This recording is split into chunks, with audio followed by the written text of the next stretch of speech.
All right. I think we're good. We're good. We're live. We're doing it. Can you hear me? I didn't even get a chance to share this over here, but I'm going to share it right now as we go along. Okay.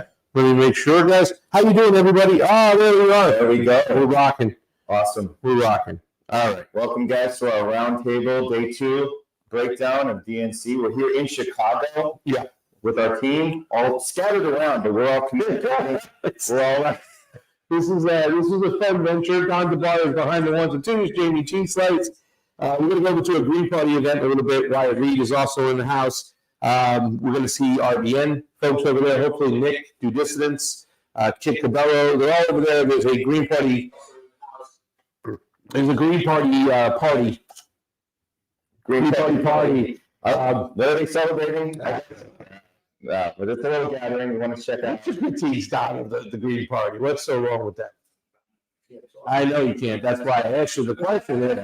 So therefore, it was not good what Don DeBar said there. Guys, big night tonight. Doug Emhoff speaking. J.D. Pritzker, both the Obamas. Your good friend Bernie Sanders will address. Bernie Sanders will address. So a lot of stuff going on. You got a chance to listen to the speeches yesterday, right? Yeah, we heard some of the stuff going on last night, and I want to start by saying one of the biggest critiques we heard right off the bat, which I totally agree with, is why the hell is our current president getting on stage? And at the very end of this entire fiasco of the opening night, and he doesn't finish until 12:20 a.m. Eastern time. How long did he go for? It was a while. He started right before midnight. He ended at 12:20. The whole time he sounded like this very angry dude that needed to vent, and they just had to vent and vent, and the crowd was roaring, and it was pretty incredible. I like to show this one clip just so we can just get an idea of his tone. This is when he got talking about the NATO expansion, and the crowd seemed to really love it. Well, it's kind of crazy because the NATO expansion has been the talking point when, right after his debate performance, he came out and started talking about a NATO summit, kept on bragging that it was a good summit, it was a great summit. That's what he kind of mentioned to try to pull the attention away from his such poor performance at the debate last time. So.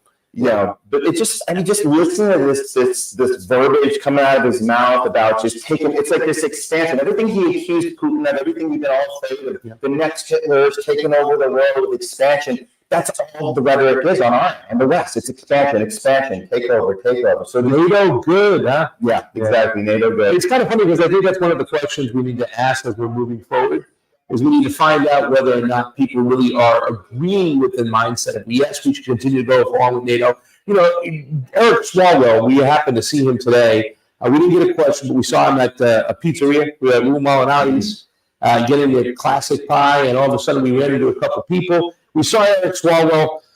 Xavier Barrera, our Health and Human Services Secretary there, the guy who decides how all the money is spent from every single bill, whether it be the CARES Act, or anything that has to go into health, right? This guy did, in other words, the CARES Act said this is the money goes here. He doles it out. It goes over there. It goes there. It goes there.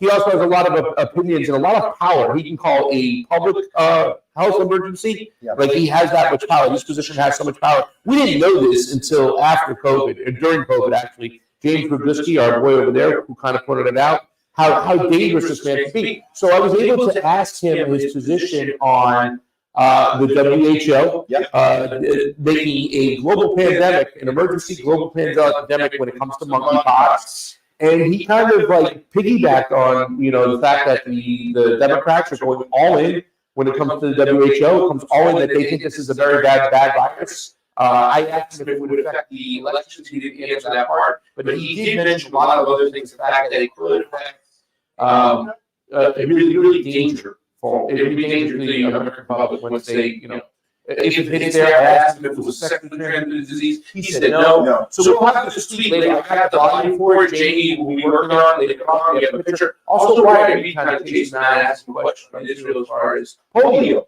Was it polio?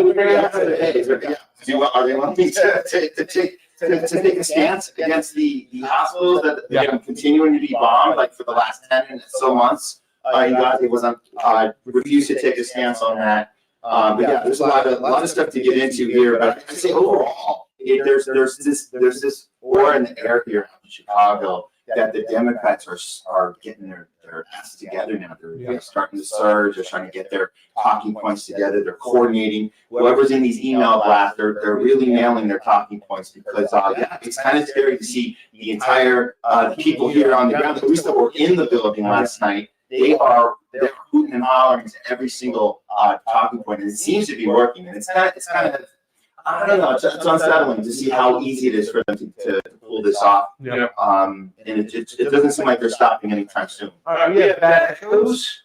Jayme, you have echoes? You understand why? Yeah. Oh yeah, it sounds terrible. Does he have a browser open? Jayme, do you have a browser open? Do I have a browser open? Matt, do you have a browser open? We're muted. Yeah. Close it, please. I don't care about that. I don't really have anything. I see, yeah. I don't have anything open. Are you connected as a producer? Close the browser. You the echo. No. The mics are muted. Okay. If you close it, try it again. Close it. I'm trying to follow something. Okay. Do that. Now I listen to the audio. Okay.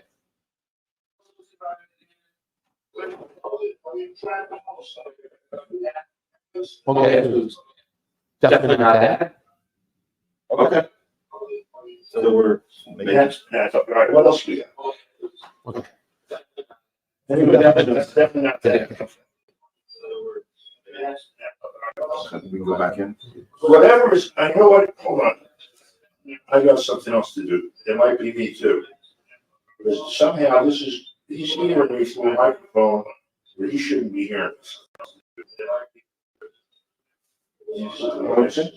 Black man in the microphone, but he shouldn't be hearing this. I don't know what to do with it. Maybe let me drop out of this, or Jayme drop. It sounds like there's a monitor. Yeah, a fallback. Yeah. Right. It sounds like there's a monitor and it's getting picked up by the mic. Yeah, there's no monitor open here. I mean, I turn it on for like 2 seconds so we can hear what's going on, but there's no. We don't hear feedback. There's no sound in the room. So it would have to be browsers that are doing it, and I don't see that anywhere either. Where's your browsers over here? Right here. Sure. I got this, which is nothing. I'm closing anyway. I get that, which is nothing. I'll close that anyway. I got that, which is nothing. Close that anyway. And I got this. Now, do I? Settings.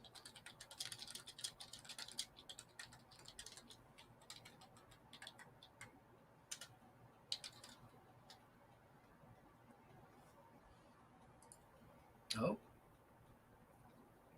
they took themselves down. Okay, guys. So here's the situation. I guess I'll go on stream. Hold on a second. All right.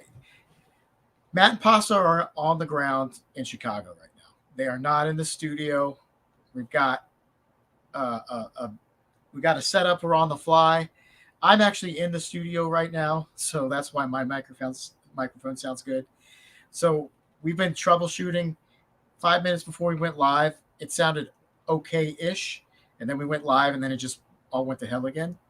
So we know the mics are bad, and Don is on site. He's trying to help them troubleshoot it and get it sorted out. We're not exactly sure what it is, but something's picking up feedback, and it's causing this echo thing. I think there might be one too many mics that they're using right now, but I don't know. So I guess I'm going to entertain you guys until they get back. Add yourselves back to the screen when you're ready. So I haven't seen what was going on. Over here. You're testing? Okay, we're testing it again. Testing it. How we sounding? Are you Testing, using Jayme, how many microphones are you using? Testing. 1, 2, 3. How do we sound, Jayme? How many? You sound very How many echoey. How many microphones do you have? Would they possibly be picking up each other's microphones? No. I feel like they're picking each other up. That's what I'm talking about, yeah. Maybe they're too hot. Maybe I've run them down.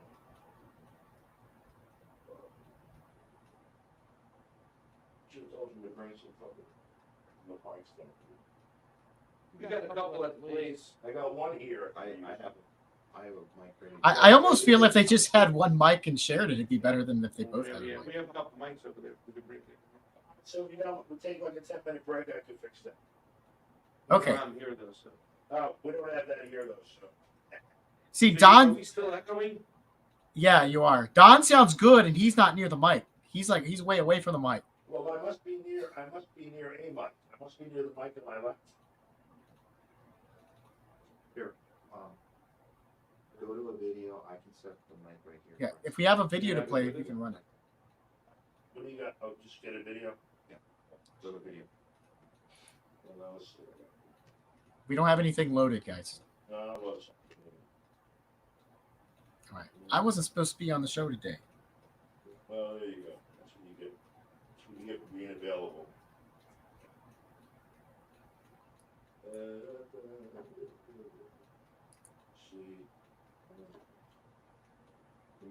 Well, the volume sucks deadhead because like nobody's talking right now. It's dead air.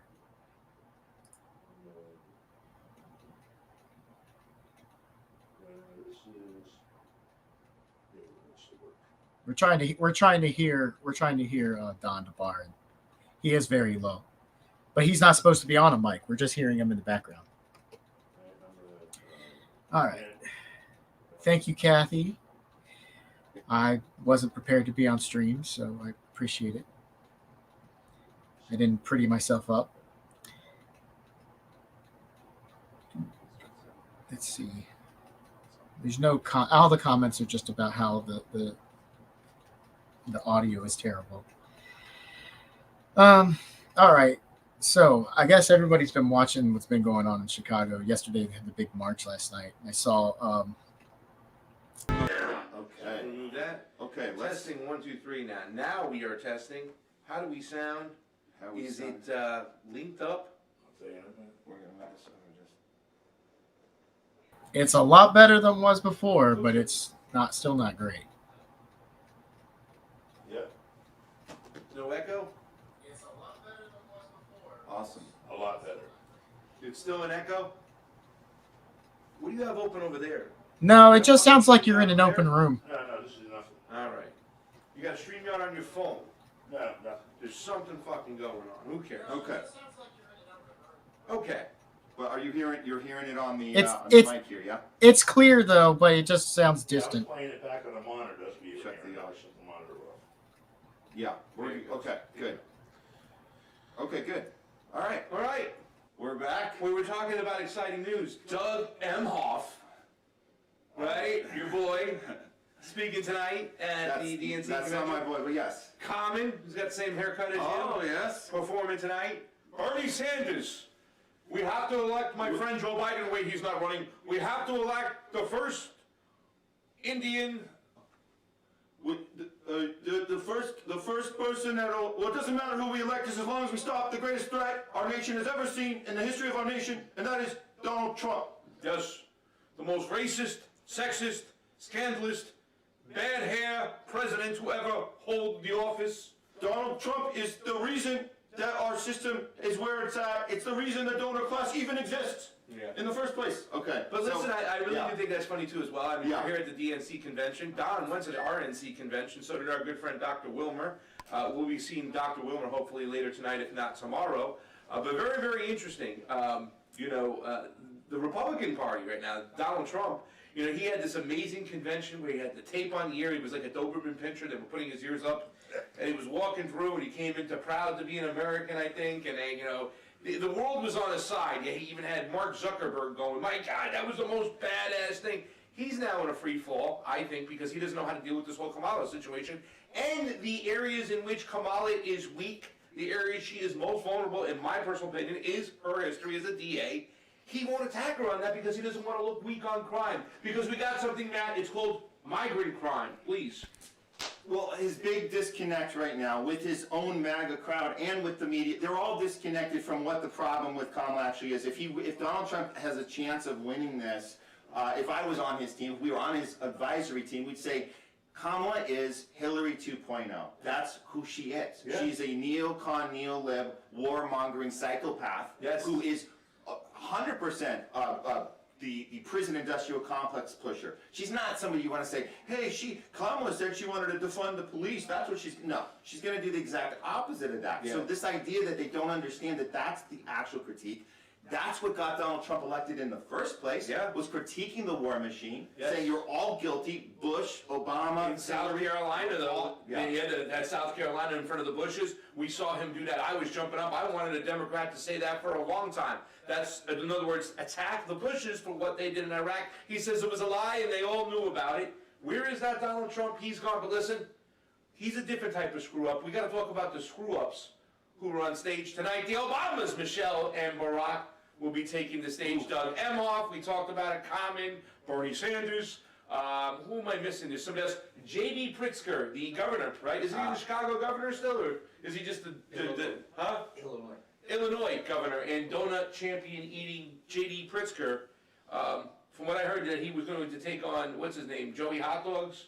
What's the guy who eats all the hot dogs? With the hot dog eating guy. Yeah, I know. He was going to take him on in a donut eating contest tonight on stage at the DNC here in Chicago. I don't know if they pulled that off, but that's what was supposed to happen. Wow. They're really putting on a show. I really wish we could be in there and experience this entire magical experience, like with all these normal people, right? They're all regular people that are being talked to. That's what we noticed. We noticed that a lot of the last nights, the speeches were geared towards the average American people, and they look right out in the audience. Every speaker had this kind of motif of average Americans, just like you. Yeah, right. Everybody in those seats, privileged, elitist, donor class, pretending they come from this place. That actually brings me to this. AOC. Can we talk about it? Let's talk about AOC. Yesterday, really quickly, AOC.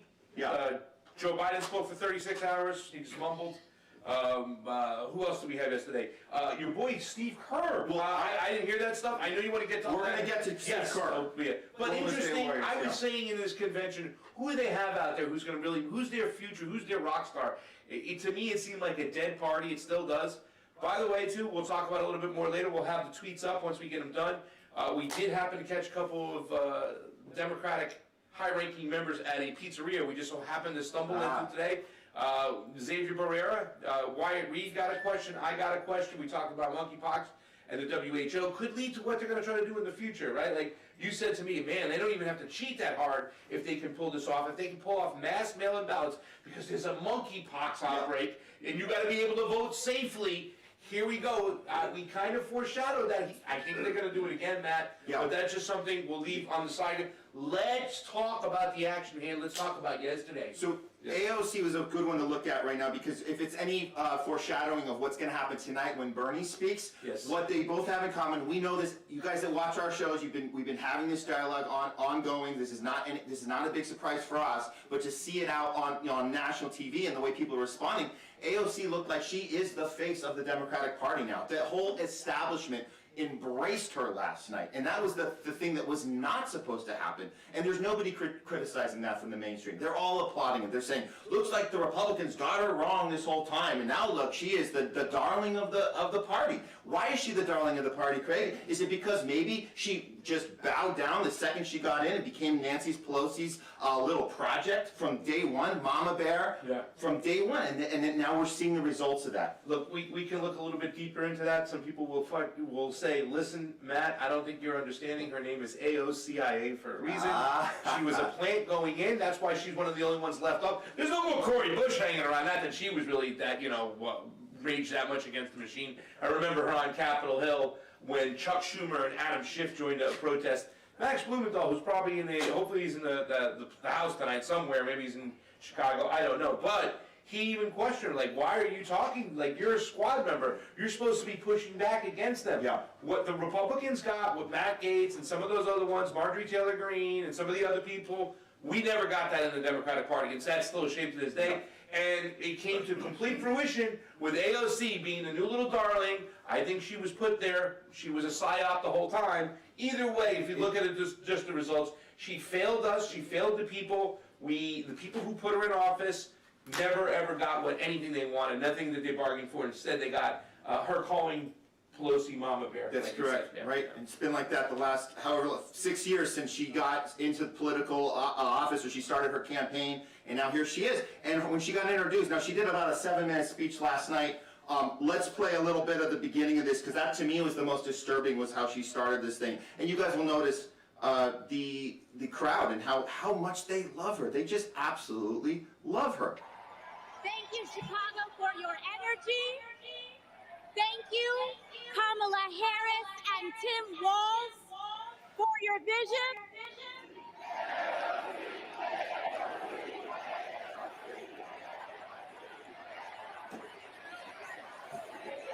Thank you. Thank you. Thank you. Thank you, Chicago, for your energy. Thank you, Kamala Harris and Tim Walz, for your vision. And thank you, Joe Biden, for your leadership.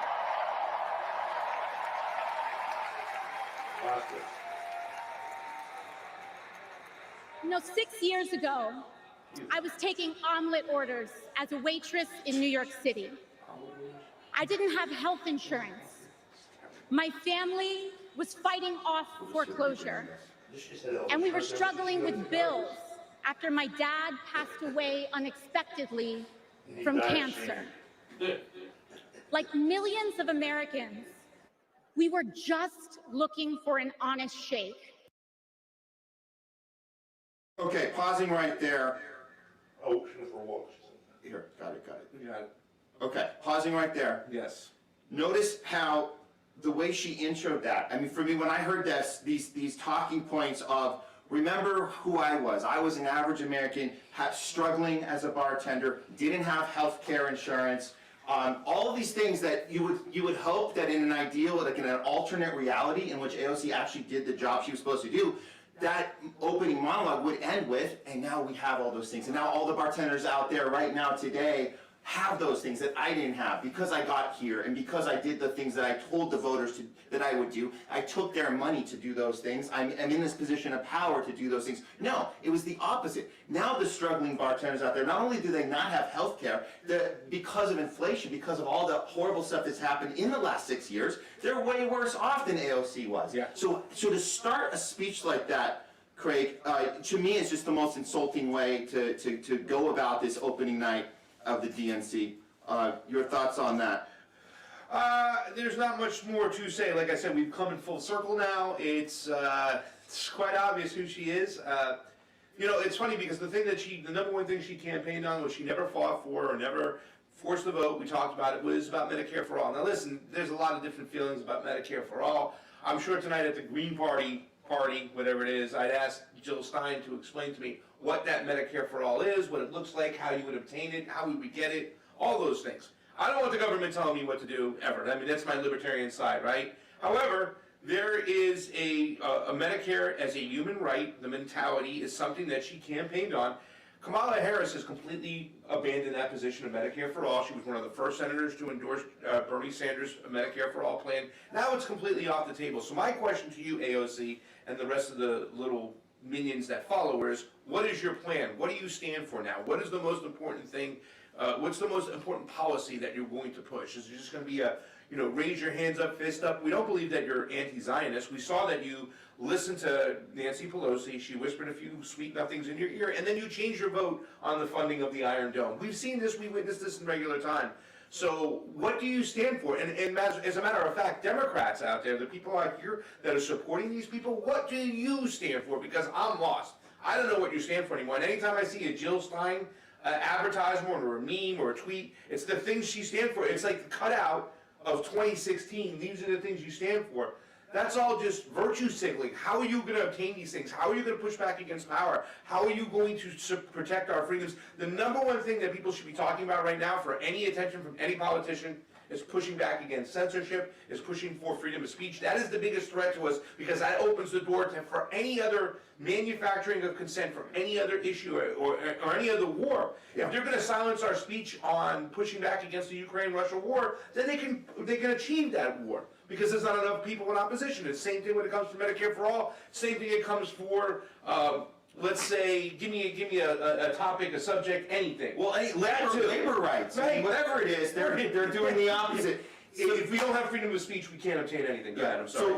So look, obviously they're not talking about free speech last night. They're going to pull out the old tricks, like you said, from 2016. One of those that we know very well is the abortion issue, which we saw that shirt already. Cleverly set up as a die-hard important #1 issue right now because mean old Trump wanted to stop women from having health care. Oops, guess what? Nobody has health care anyway. So the fact that this whole focus on whether the state is going to give a woman a chance to have an abortion or not, or have any sort of health care at all, is ridiculous to me when we don't even have access for the average American person who is one health emergency away from bankruptcy altogether. But they won't mention that part. And the part that I guess infuriates me the most, Craig, and I know people will push back on this, but we know that Obama and Biden both campaigned on the first day in office, I'm going to codify Roe v. Wade. The first day in office, it's the same shit every single time. And here we go again with, you got to get Kamala in there so she can help push back against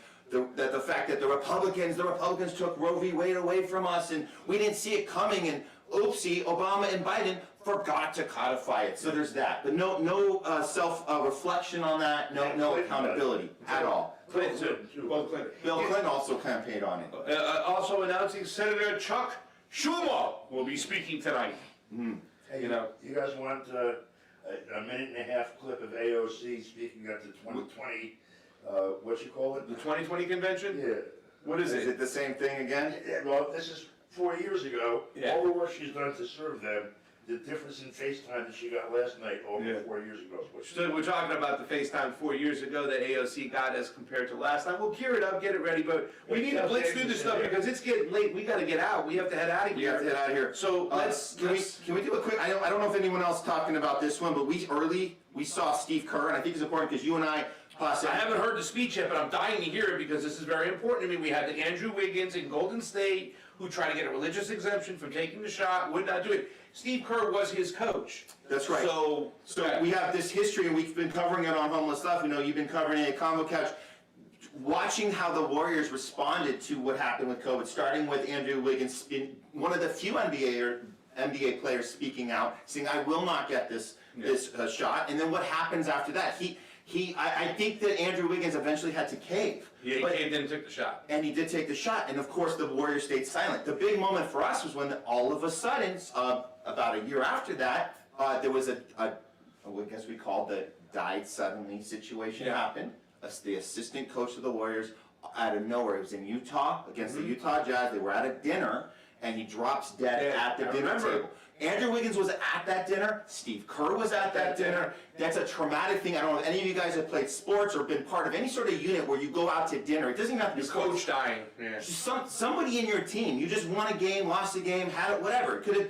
You're out dinner and somebody just drops dead on the table. And these are people in excellent shape, excellent health. So to have that trauma and not have anything to say back to that, the thing that stuck out to me about Steve Kerr speaking is, well, number one, I didn't see it coming. I had no idea he was going to be on that stage. Didn't he open up? He was one of the first ones at the top, at least the first one with charisma. There was a few I think they put before him that are completely forgettable. He was the first person that went out there, and he opened with this. You're not going to believe it. He says this. He goes, "Look, this is a hard climate right now. It's very scary to, people generally hesitate to speak up and to say anything politically, and a lot of us want to stay silent because it's more convenient to do that.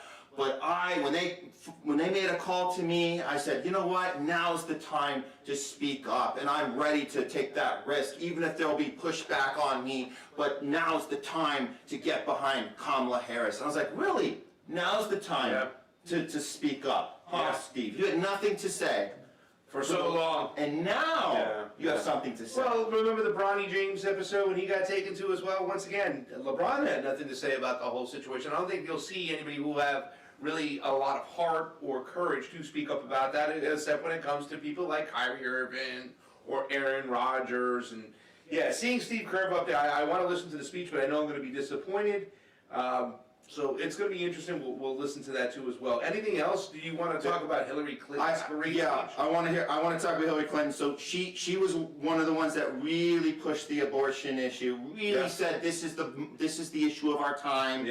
Getting behind Kamala is the number one thing we can do for women around the country. The other thing that she spent time doing during her speech was she gloated about how great our judicial system is and how Kamala's been part of that. And she gave a whole smug, definitely rehearsed moment about Trump being the first person running for president with 34 felonies, and she had this big grin on her face.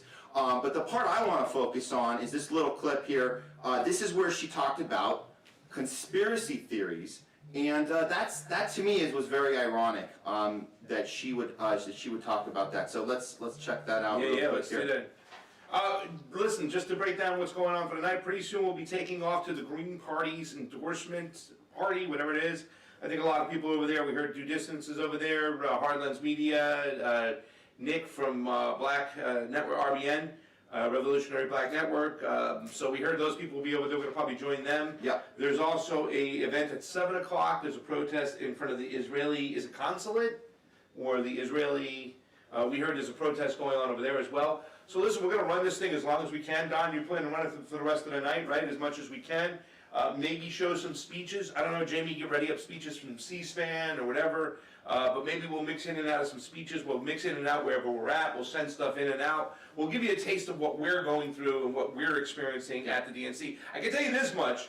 Today, when we went to Lou Malinati's, I saw a lot of those California Democrats that I've known for quite some time. And Fred, and in fact, one of my men, I have his card over here. He was Mark Ramos. He was just a simple delegate. And then he was a vice chair, now he's the chair of the LA party, and seeing him speak to having a little meeting with Xavier Barrera today. And like I said, we did get a question with Xavier Barrera. We asked him about monkeypox.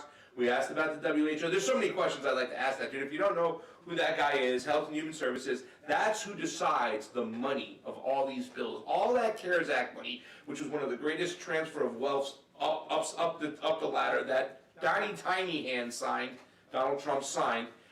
That money was allocated to Xavier Barrera to decide who gets what. And there are many things to ask, like why did you give incentives for anybody who got a positive COVID test if you put them on a ventilator? What deals did you make with the hospital? I couldn't do that, but I did ask him. Because there's a lot of people who think, including if you talk to Alex Jones, who they said, there's going to be another outbreak, there's going to be another emergency, they're going to try to clamp us down, keep us inside, mass mail out ballots, and forget about it, they're going to rob Donald Trump again. There's a lot of people who think there's another COVID or another virus coming. And he said monkeypox worse than COVID. He also mentioned that monkeypox is not a sexually transmitted disease. Apparently you can get it with contact. With contact. Which means kids can get it, which means you got to lock down the schools. Worse than COVID. Yeah. Worse than COVID. Worse than COVID. So we're going to release that tweet later on tonight when we get a chance. But that's kind of like the insider Democratic Party. And he can tell you he had his first experience. We go over there to ask questions, and all of a sudden, here come the goon squad. They just surrounded us. Wyatt tried to work his way in. He got a good question asking about polio in Israel. So listen, we want you to stay tuned. We're going to capture whatever we capture out here. We're going to send to you and bring it here. All the channels that we have over here. You got Don DeBar's YouTube. You got Matt Weinglass's Rumble. You got his Twitter. You got my Twitter. So do us a favor, share it out. These numbers should continue to grow throughout the night. Share the YouTube too as well, guys. If you can share the pasta to go YouTube, please do so. And the homeless left on Rumble. On Rumble. Share that out. Yes, absolutely. Share them all out. Get them on out there, and we will bring back to you what we got. What else do you have? Well, since we're on the topic, you brought up Alex Jones, and we all know the conspiracy theorists are the label we hear right away. So speaking of that, Hillary Clinton had a moment. We talked about her other moments with pushing the abortion stuff, pushing the flaunting the great judicial system we have. Well, this was the part that stuck out to me and to Bad Hombre here. He says, Hillary Clinton, we can't get driven down crazy conspiracy rabbit holes. Pay no attention to the fact that I was at the Epstein Ranch. Same person who spent the last 6 years spreading unfounded conspiracy theories about how Russia stole an election from her. Bill was never on the island. Interesting. All right, let's go. I don't have a hit list. I don't have my own graveyard. This is a quick one, so I want to make sure we got the sound good on this one. Gotcha. Let's go for it. No matter what the polls say, we can't let up. We can't get driven down crazy conspiracy rabbit holes. No matter what the polls say, we can't let up. We can't get driven down crazy conspiracy rabbit hole.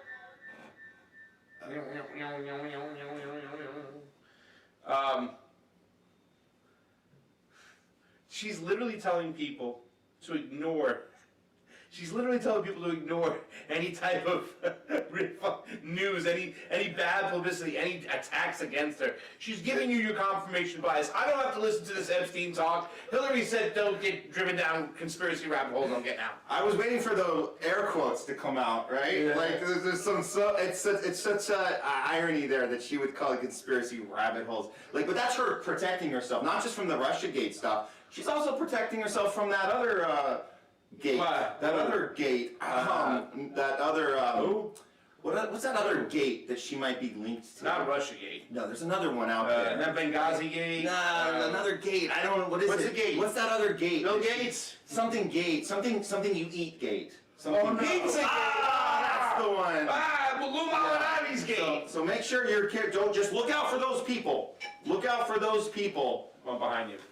That's very important. You're gonna get away.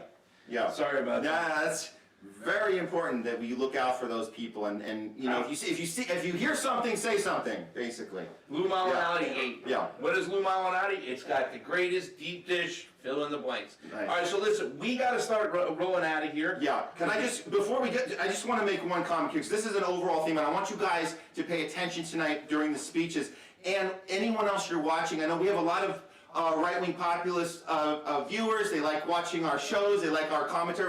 Because we critique the Democratic Party. We also want those same people, because we're critical of the party we used to be part of. You also need to be critical of your party and the messaging coming out of right-wing media right now, which they seem to be very disconnected on what's going on with the protesters. And here's a theory I have, Craig, and I want to, and this we'll see this play out throughout the rest of the week. The idea that they're hitting this wall, and this affects Trump directly. They're hitting this wall because they're being equally critical of the Democratic Party and the protesters, equally with the same. No, are we not on? Never mind, go ahead. No, we're on, okay. Okay. So we're seeing this disconnect, and they're hitting a massive wall here, and they better reconsider their narrative going forward. Because right now what we're hearing from a lot of them is that the Democratic Party... It's the camera on. You got a camera off. Look at your... What's just happened? I don't know. Sorry guys, we'll be right back on this visual. Coming right back to you. Well, All right, Jayme, go to a thing. Listen, guys, we'll get all the technical difficulties worked out. There we go. Okay. Awesome. I'm gonna finish this thought. It's very important. So they're hitting this massive wall, and they need to be careful about this. So you guys listen for this, because you'll hear this a lot throughout the week. We've already heard it. They're criticizing the Democratic Party for their disconnect and their corruption and all their war spending and all of their disconnect from the people, which is the same critique we have. They're also criticizing the protesters, saying that they're on the wrong side of history. We're hearing a January 6th comparison, and they're trying to make it look like that. Oh, I thought that when you violate the law, when you're violent, you should be held accountable. Why isn't the Democratic Party holding the protesters accountable for their violence? Those pieces of crap. When really the real story should be this: the protesters are on the right side of history. I heard an ABC commentator late last night make the comparison to '68. It really upset me, Craig, because she said, you know, we're here. It's like we're hearing this mantra from '68 of the whole world's watching us. And I thought she was going to talk about the protesters being, because that's what we see. We see the whole world's watching that. No, she meant it's like what's going on that stage. The whole world's watching that, with no regard for the fact that the protesters are going through exactly what we saw in '68, and they're just not seeing it right now. It's going to be another 20, 30 years before they figure out that it was actually the protesters that were actually on the right side. And they're the ones saying the whole world should be watching, which is what we're saying. Well, obviously, every single person that's on that stage right now, all the people who are critiquing, what's going on or airing it on their network are pro-Zionist, and they're going to push that pro-Zionist mentality. There is also a couple of fundraisers and coalition things going on. The Democratic Jewish Party, we saw them. We're going to eventually go to one of those. How do we win? What's going on? So even though there are protesters out in the streets that are pushing back against it, I still think they're just going to try to maneuver a way to make it look like it's the right side of being on the right side of history is being on the side of Israel. That's what they're going to say. And listen, I think that Don should really come in. If I don't know if you want to say something about also the importance of, Don, you talked about this, about not making all the pushback about Israel-Palestine. There are other issues right there, and there's a reason why they want to kind of like pigeonhole, is that the word, or put everybody in a corner for the certain thing. Why don't you come on and give your opinions really quickly? We have a microphone? Or? You just sit over here real quick. Guys, listen, follow us all night, share. We'll be back later on. We'll go into the Green Party thing. We'll see you. Here's Don DeBar. I don't know how coached I can be. No, you're okay. We're good. Switching up the frame, okay? Yeah, you're good. Yeah. Perfect. Yeah, we can hear you. Don't even have to move that. I gotcha. Sorry, we're good. Sorry. No, we're all good. First, just to beat the press up for a moment, maybe they have a point about what's on that stage being the legacy of 1968. Maybe all the stuff that transpired between now and then, that's what we got out of it. So maybe we didn't do the right stuff, or we didn't sustain it in the interim, or we just got our ass kicked for the last 50 years. But there may be some lessons in there. Yeah, there were certainly some lessons we're gonna have to learn here, Don. I Quick. Yeah. No, go for it. Yeah, so, as far as, the organizing, the central role that was played by, Palestinian people organizing around Gaza, this of course should happen. You have a friggin' genocide going on, front and center. This organizing should have taken place October 8th, or in 2008, when Iron Dome and all of that went on, and Obama told us about only one president at a time, and they leveled whole neighborhoods in Gaza, like they finally, got around to doing almost the whole friggin' the whole strip by now. But the problem is that, number one, no one's offering a solution to the problem of genocide in Gaza other than to complete it. No one is advocating that in the political sphere. No one on that stage. They might wring their hands, a couple of them.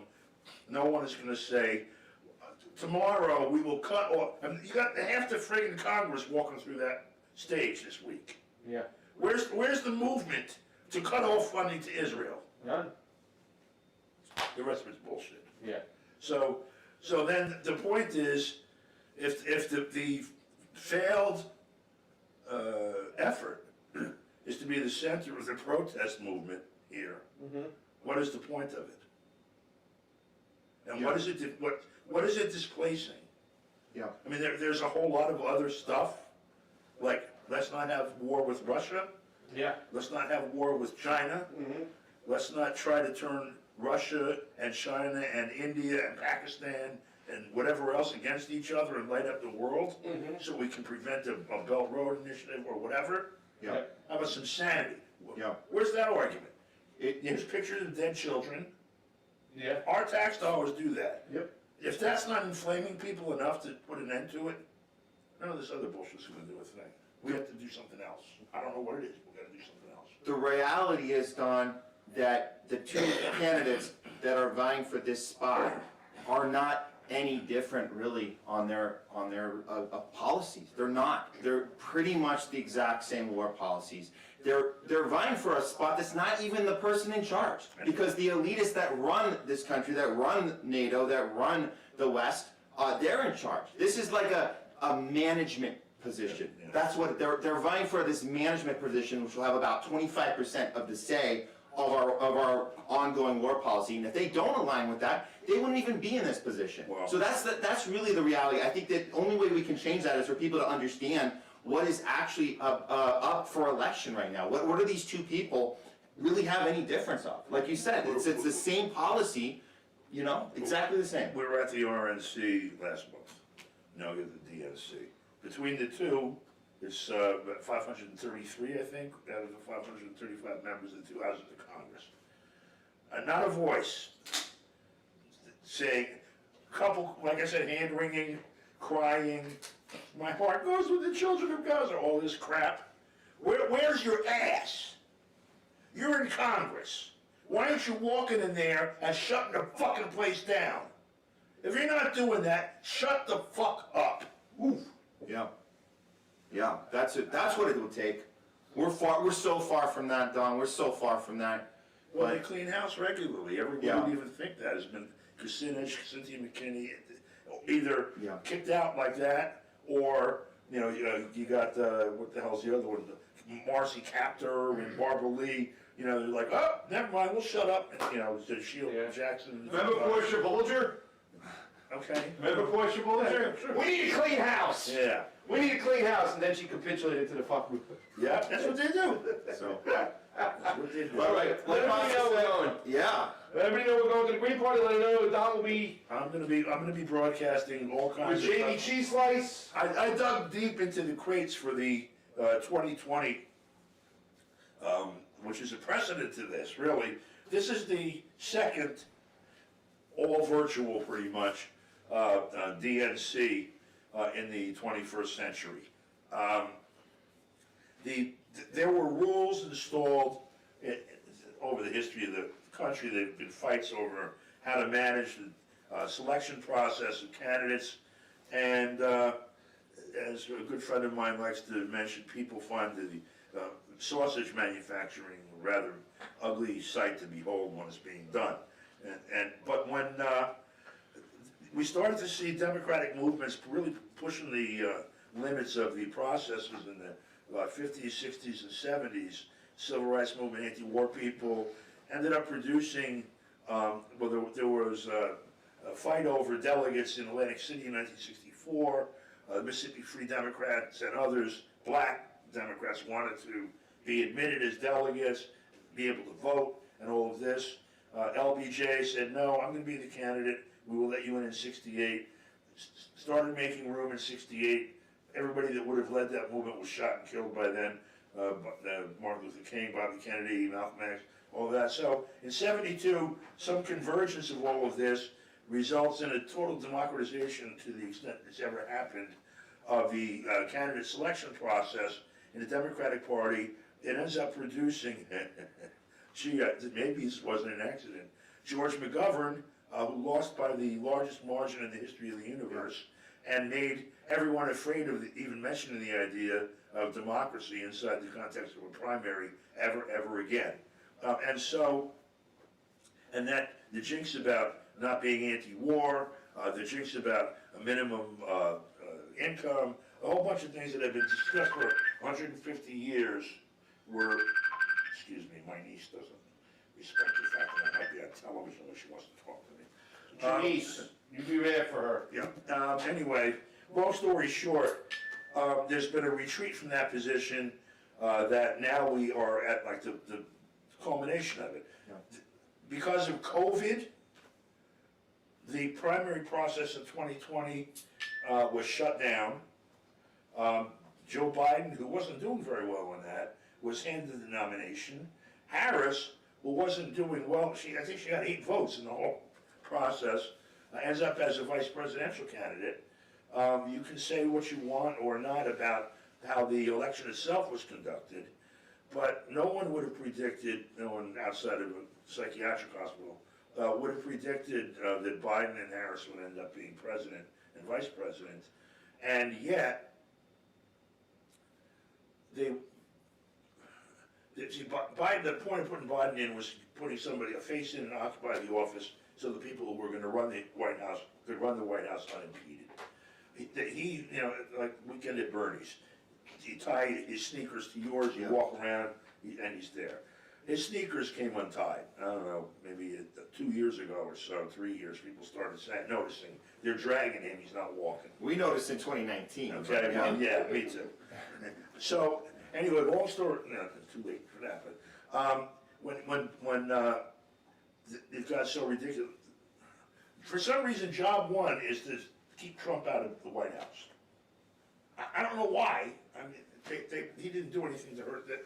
their Well, popular. Bernie's gonna tell us that tonight. Bernie's Yeah. gonna get on the stage and tell us that the number one thing we have to do is stop Trump from getting back in the White House. Yeah, and he said the number one thing to do in 2020 was the same thing.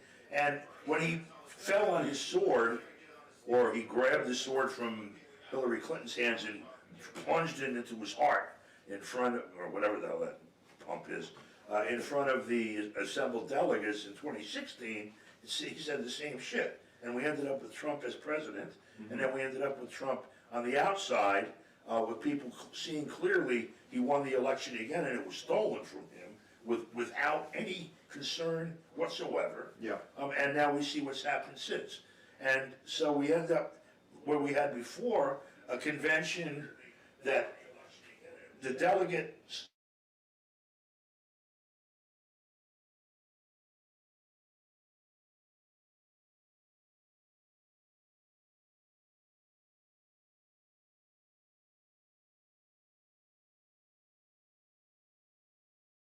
we're just gonna do this on. Is your microphone on? This one's on. You sure? No, the microphone. Yeah, this one's on. Yeah, I You just sure? tested it, yeah. You guys are muted It for might be going about to 10 his seconds. screens, that's what I think it might be. We're just gonna do this on. Is your microphone on? You guys were muted for about 10 seconds. It's only coming through his. That's not working. You guys were muted for about 10 seconds. Yeah. Okay, Are we good now? okay. Well, Yeah, let's wrap this up. Okay, we'll wrap it up. This up later on. Okay, guys. The point I just wanted to make was that all of the work of the convention, where the selection process that used to be used, even in Boss Tweed's day, is now gone in favor of not even some people in a back room with smoke, but rather some people who decide and everybody else says yes. And that's where we are today, and that's what this convention is. It's a shit show like no other shit show. all right. All right, let's wrap it up. Jayme, put something on.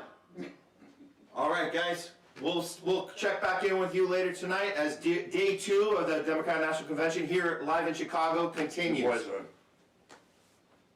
Chuck Schumer. Chucky boy. All right, Jayme, go ahead. All right, we're out. All right, we'll see you guys in a little bit. It's been going to over there.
You